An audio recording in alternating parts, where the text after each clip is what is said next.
Now, it's at this point here, roughly, that you kind of need to make, how can I word this?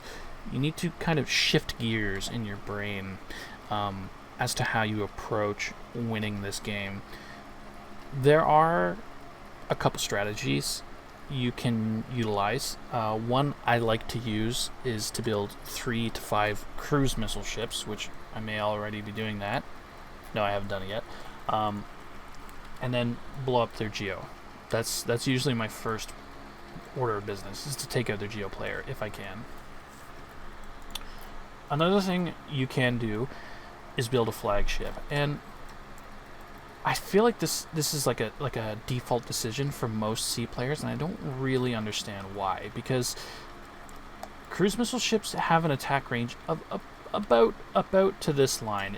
That line might be a little bit generous. I think it's more like, no, they can definitely hit the geo. So I think it's like something like that. Anyway, it's close to that, and a flagship can hit about there. So yeah, obviously you're going to be able to destroy more things with the flagship, but the problem is the flagship is 21,000 metal, which is fucking crazy, and 200,000 energy. Now, obviously I'm not saying it's a waste. Being able to attack things, in this circle is important, but I feel that there's better ways to spend the 21,000 metal, especially if you're able to scout the enemy base and you see that they don't really have a lot of stuff in this area. If you notice that the Geo player has like recovered, or he ate this and made it a prude, and like all of his construction stuff is back here, perfect time to build a flagship. Obviously, if it's the only way you can hit these players is with a flag, build one. But if these players are all building in this area, and you're able to destroy their base using cruise missile ships, why waste the metal and energy on a flagship? Just build a couple battleships and cruisers to help hold the front, and then pivot into Shivas or Ducks or poison arrows, or even the other amphibious tank I can't remember the name of. But more importantly than all that, the gear shift that I was talking about, the mental change that you need to make in your brain at this point, once you've like confidently and 100% won C, you are no longer a C player. You are an eco player who is 10 minutes behind everyone else. And what I mean by that is, it's 23-12. Yes, I've won my C lane. Yes, I have a bunch of reclaim. But I only have one fusion and my geo. That's my entire economy. If we come down here and we look at an eco player, he's building what? Was that 6? 4, 5? Yeah, 6. He's building a 6th fusion. Aphis. And even their team, they have 4. That is like, what, 15 times more economy than I have? And our ability to affect the battlefield with ships is extremely limited. Even if I had 10 flagships, I can only kill things that are on this side of the line. Our biggest threats are here, not here right now. So we need to shift our attack plan, our mode of thinking, into being an amphibious / land player and not a sea player. We still need to maintain control of the sea, and the way I usually do that is making 3 to 5 cruise missile ships. After I blow up the geo, I'll tell them to attack, move to here, and then patrol this area with fire at will on. And they'll usually, if you build a couple, I think I actually did that during this game, I build a couple radar towers in this area here to have constant vision of the coastline. And those cruise missile ships will do work if you put them on patrol. Especially if you have them protected with a wave of ships. You just tell your ships to move here and just park them there, really, and they'll just shoot at things that walk by. Other than that, you build your advanced mexes underwater. You build your tier 2 constructors. You take these mexes here. If you want, you can build some underwater fusions. I like to build them here with some what are they called? Converters, underwater metal converters. I might even build like a couple AAs here in case the enemy player decides to make some torpedo bombers and manages to find the fusions. That's all well and good, but to really make an effective impression on the battlefield from this point on, we need to pivot to being an amphibious or even an additional land player.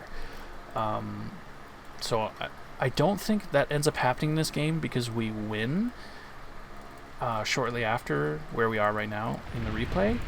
But you can see at some point here I'm going to issue orders for my tier 1 constructors to start building construction towers here, followed by APHIS and energy converters. But that's a very easy mistake to make, is to think that, oh, well, I'm the C player, I build ships and I build flags and I bombard people, and then I sit here for 20 minutes and do absolutely nothing because everything within this line is dead and I can't do anything else. Yeah, no, not good.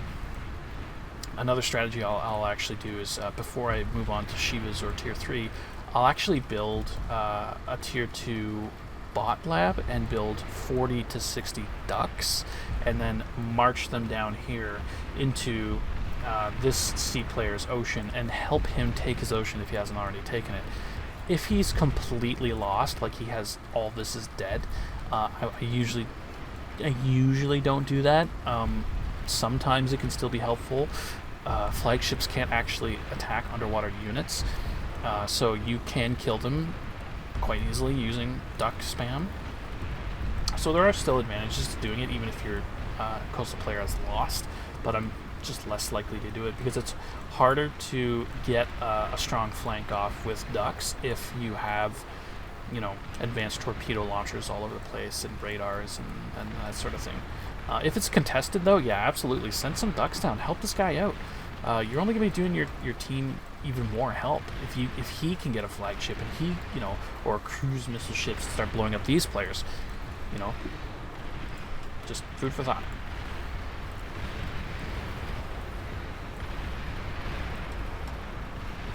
So I'm pretty sure the game ends here, or very shortly afterwards. I don't think it lasts much longer.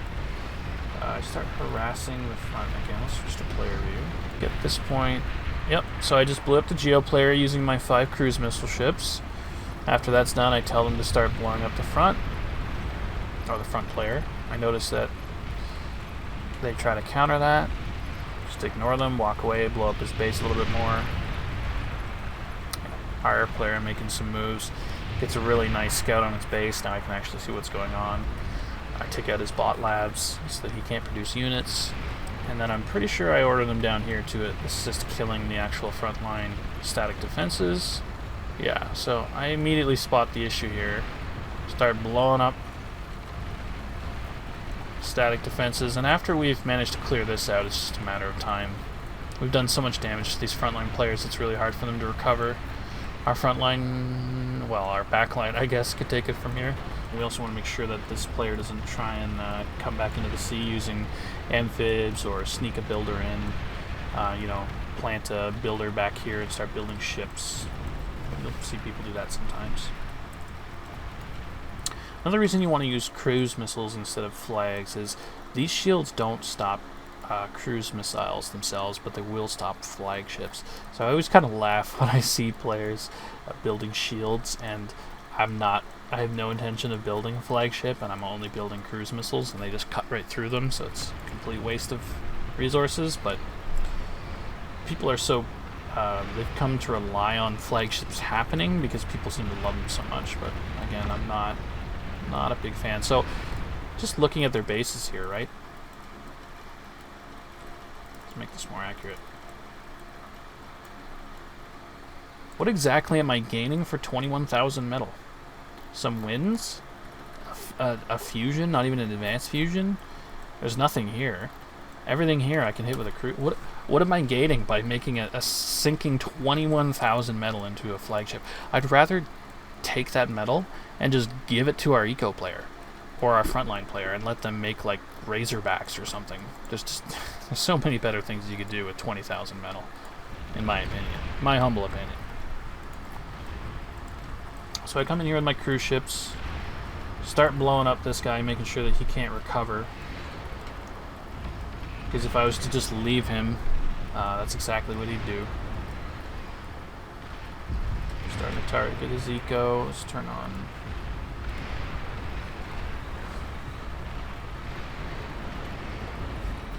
Not sure exactly why I pick the targets I do. I'm just kind of blowing up as much stuff as I can see. You'll notice here I'm starting to that's their air player saying he can't attack me because I have too much AA. It's cute. I didn't even know he said that. You'll notice here it doesn't really matter that my troops are dying because I just come in and I reclaim them immediately. I could resurrect them instead, but honestly, why? Their team isn't putting up enough threat to my coastal units for me to really warrant that. So just eat it. Turn that metal into ground units. There actually are advantages to suiciding your ships, reclaiming them and turning them into land units. So anyway, you can see here I've moved on to being a full-blown eco player. I start worrying about nukes.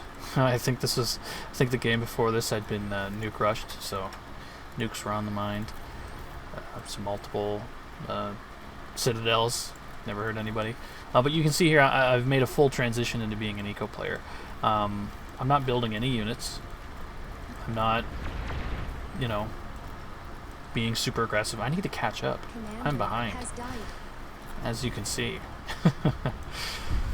So usually what I'll do is around the 3 to 4 APHIS mark, and if you're getting pushed, you could say 2 to 3 APHIS.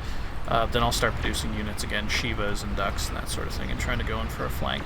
It all depends. It's honestly just a vibe check. If your team's winning, eco. There's no real reason not to. If you're getting pushed real hard, you need units on the front, switch to units. I think I actually transitioned into a nuke at some point here. Yeah, I go with the classic nuke spam. Just to kind of try and end the game if one of them decides that he wants to stay to the bitter end. The classic overwhelm their anti-nuke with more nukes. But I've also got a duck preparation going here. Don't think these ducks actually get a chance to attack. Pretty sure the game just ends.